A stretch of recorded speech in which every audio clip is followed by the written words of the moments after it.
All right, so 2009 El Norte. So this is a wine we've made since 2003.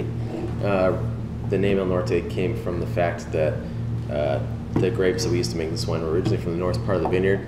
We've since moved the vineyard a little bit to the east, just across the fence, and we still make the wine. The idea for this wine is we look at how we could honor a pig on a plate. So if you take a pig that ends up on a plate, what would it want in a glass next to it?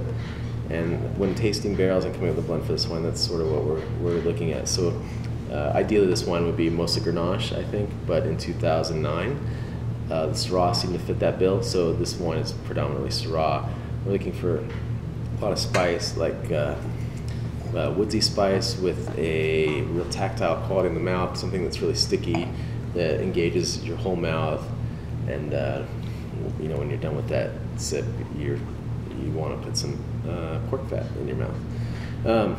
And so that's what, you know, that's kind of the template for this wine. Mostly Syrah with Mourvedre and Grenache. All the Syrah spends time in 228-liter Burgundy-shaped barrels, unless we include stems. In that case, we typically bump it up to 300 or 500 liters. The Grenache is in 500-liter barrels, some of it bleeding down to 300 liters, and then the Mourvedre kind of sits in the middle, most of it being in 300-liter barrels and then pushing into 228s and 500s.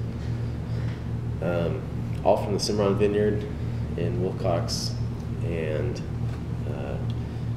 is a wine that, you know, kind of, I think, crosses the line between, you know, a typical Southern French blend of the similar varieties and a Spanish blend of similar varieties, but hopefully distinctly and uniquely an Arizona expression of that.